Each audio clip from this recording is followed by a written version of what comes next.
Боке, боке, боке-боке, боке-боке-боке-боке. Опять боке. Боке. Да кому нужны вообще эти суперширики с резким фоном? Снимать на дырки, закрытые более чем f2.8, вообще фу. Другое дело бахнуть поясной портрет с в хлам размытым задним планом. Вот где искусство, а не все эти ваши Анри Картье Брессоны и Ричардсоны. Терри. Давайте тут большую плашку сарказм поставим. Вы все прекрасно знаете, что я предпочитаю широкие углы типа 20-24 мм и редко снимаю на 85, потому что считаю эти объективы слегка скучноватыми. Но иногда случаются приятные исключения. Меня зовут Максим Густарев, а это TT Artisan 90 мм с Ultra Fast Speed дыркой f1.25. И сегодня мы на него с вами поснимаем.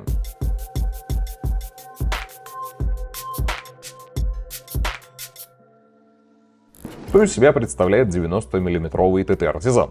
Это большой кусок металла и стекла.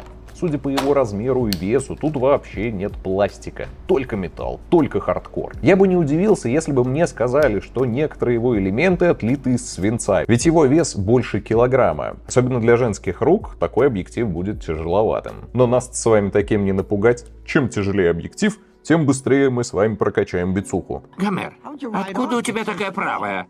Накачал гантелей. При всем его весе в овер-килограмм тут нет автофокуса. Стекло полностью мануальное, что может многих отпугнуть. Но скажу сразу, тут максимально удобно расположены кольца диафрагмы и фокуса. И при классическом, и при вертикальном хвате, когда большой палец падает на кнопку спуска затвора, пальцы на левой руке удобно падают на колесо фокусировки, что позволяет распределить вес на две руки и при этом не испытывать проблем с активной фокусировкой. При этом кольцо диафрагмы отделено настолько вперед корпуса, что вы не собьете апертуру случайно, но всегда сможете изменить ее, не перехватывая камеру. Единственная проблема использования этого стекла непосредственно в эргономике, потому что каким-то чудесным образом дизайнеры решили разместить ребристую поверхность в правой части объектива. Таким образом, когда мы держим классическим хватом камеру, ваши безымянные и средние пальцы упираются в эту ребристую, очень острую поверхность.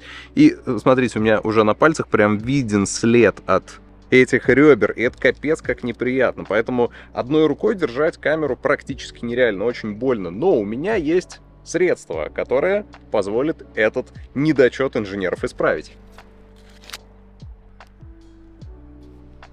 Тестируем. О, да!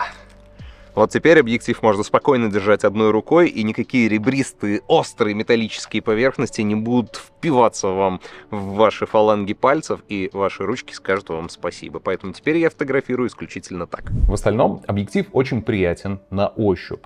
Lens Cap, в свою очередь, является и блендой. Вот так он выглядит в закрытом состоянии. Очень, кстати, нестандартное решение. Мы отворачиваем металлическую крышечку, а бленда стягивается, разворачивается и навинчивается на внутреннюю резьбу под светофильтр, который имеет диаметр 77 мм. Внутри у нас оптическая схема из 11 элементов в 7 группах и 10-лепестковая диафрагма. Сами лепестки, в свою очередь, не являются скругленными. Минимальная дистанция фокусировки у объективов большая, целый метр. Лично я считаю, что это много, так как у нас не выйдет снять именно клоузап портрет, такой крупненький, с расстояния 50-60 см, что в целом является адекватным расстоянием до портретируемого в портретной фотографии. Кстати, об этом я уже говорил в предыдущей лекции, рассказывал о фокусных расстояниях. Обязательно посмотри это видео, если не видел, лекция полезная. Сейчас я жду с Алиэкспресса макрокольца, которые будут вставлены между объективом и фотоаппаратом, и тем самым это позволит снизить минимальную дистанцию фокуса. И на такой сетап можно уже будет делать прям крупные клоузап портреты.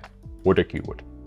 Результаты я закину в свой телеграм-канал, ссылка будет в описании. С расстояния метра мы получаем крупный портрет с очень малой глубиной резкости. Навскидку она не превышает сантиметра. Ресницы в фокусе, а брови уже мылятся. Конечно, светосила 1.25 отыгрывает этот эффект на все 100%.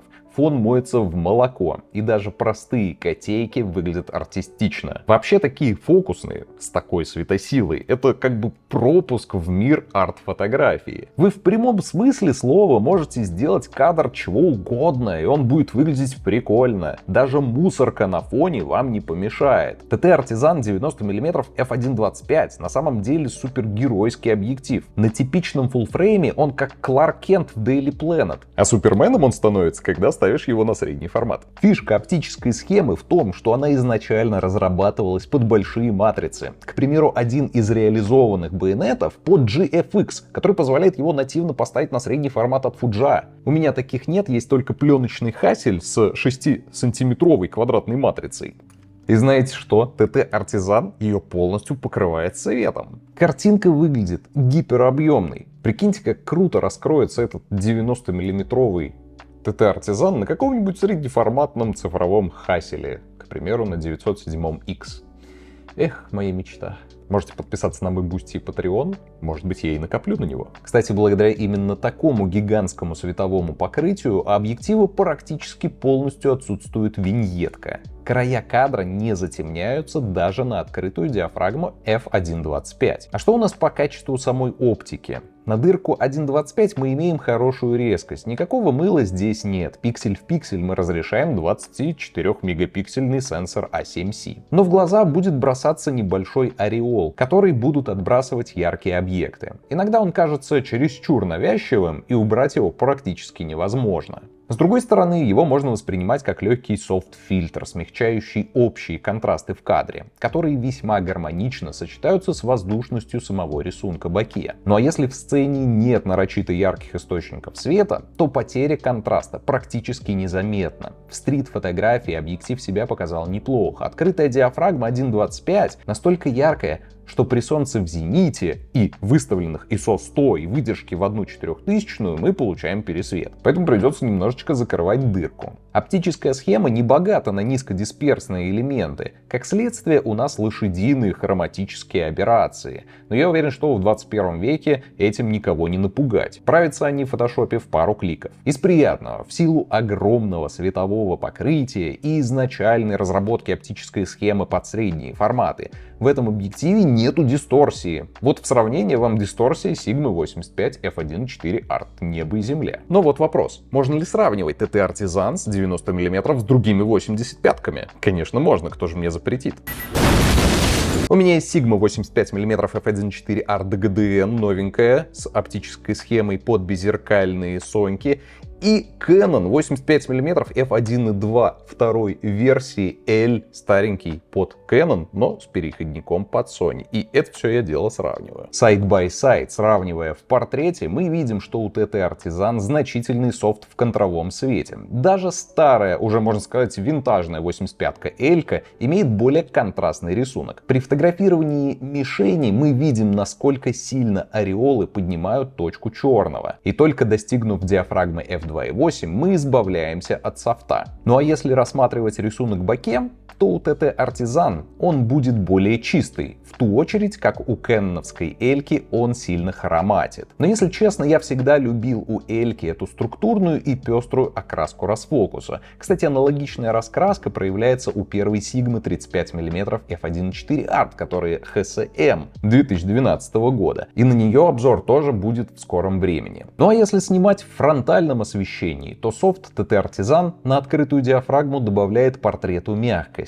Особенно это заметно в сравнении с лезвийной Sigma 85 1.4 Art. Что тоже в своем роде может считаться плюсом, если вы хотите опять получить вот эту мягкую, софт-волшебную картиночку. Подводя итог, ТТ Artisan 90 мм крут. Не считая своего килограммового веса, объектив влюбляет в себя своей картинкой. Ведь вы получаете воздушность и рисунок, близкий к топовым стеклам, но по относительным бюджетным ценам. Сейчас такой объектив можно урвать за, около 50 000 рублей. В ту очередь как светосильные аналоги от Sigma и Canon, минимум в 2 раза дороже. Я не говорю о 85-ке f1.2L, которая для RF-байонета. И мне очень приятно, что есть производители, которые выпускают вот такие вот аналоги классным стеклам просто по бюджетной цене. Хоть и полностью мануальные, да, согласен. Такие объективы дают фотографам, особенно начинающим, возможность получить картинку, сопоставимую с недоступными по ценовому порогу линзами. RAW-файлы с TT Artisan 90 мм вы можете скачать у меня в телеграм-канале. Ссылка будет в описании. Ну и поддержать канал вы можете у меня на Boosty и Patreon. Там вы найдете море обучающего авторского материала. А также не забудьте поставить лайк этому видео и подписаться на канал. Мне будет очень приятно. И до новых встреч. Пока.